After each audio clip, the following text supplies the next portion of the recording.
Hello everyone, welcome back to my channel. ఈరోజు mutton కర్రీని gravy స్టైల్లో ఆనియన్స్ వాడకుండా ఎలా వండుకోవాలో చూద్దామా. ముందుగా కావాల్సిన పదార్థాలు: మటన్, కొత్తిమీర, పచ్చి కొబ్బరి, పచ్చిమిర్చి, పుదీనా, టమాటాలు 3 మీడియం సైజ్ టమాటాలు చిన్నగా ముక్కలు చేసి పక్కన పెట్టుకోండి.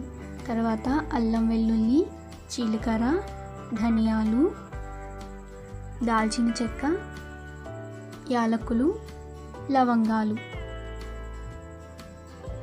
పసుపు, ఉప్పు, కారం. ముందుగా కర్రీ కోసం గ్రేవీ ప్రిపేర్ చేసుకుందాం. వీడియోలో చూపించినవన్నీ మిక్సీలో వేసుకుని మెత్తగా పేస్ట్ చేసుకుని పక్కన పెట్టుకోండి. చాలా మెత్తగా ఉండాలి పేస్ట్. చూసారు కదా. ఇప్పుడు ప్యాన్ పెట్టుకుని 2 టేబుల్ స్పూన్ ఆయిల్ వేసుకుని అందులో బిర్యానీ ఆకు, ముందుగా తయారు చేసి పెట్టుకున్న పేస్ట్ వేసి కాసేపు వేపండి. ఆ గ్రేవీ పచ్చివాసన పోయే వరకు వేపుకోవాలి. గ్రేవీ వేగితే అలా నూనె పైకి తేలుతుంది. అప్పుడు గ్రేవీ వేగిందని మనకు అర్థమవుతుంది. తర్వాత పసుపు, కారం, ఉప్పు వేసుకుని మరికొద్దిసేపు వేపుకోండి.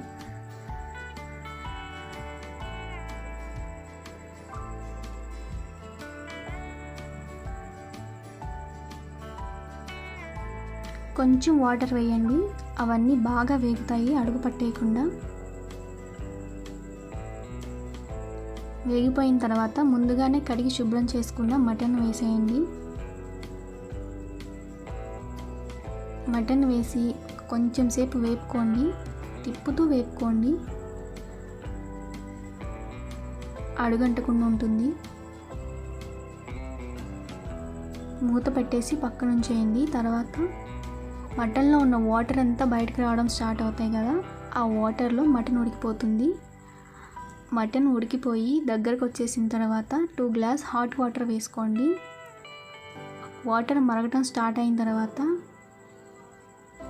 కరివేపాకు, పచ్చిమిర్చి చీలికలు, కొంచెం కొత్తిమీర, పుదీనా వేసి లో ఫ్లేమ్లో పెట్టుకొని మరిగించండి. మనం పోసిన వాటర్ అన్నీ మరిగి చిక్కటి గ్రేవీ అయ్యే వరకు ఉడికించుకోవాలి. చూసారు కదా, ఆల్మోస్ట్ ఉడికిపోవచ్చింది.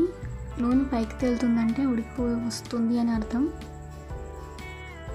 నాకు ఇంకొంచెం చిక్కగా కావాలి, అందుకని ఇంకొంచెం సేపు మరిగించుకుంటాను.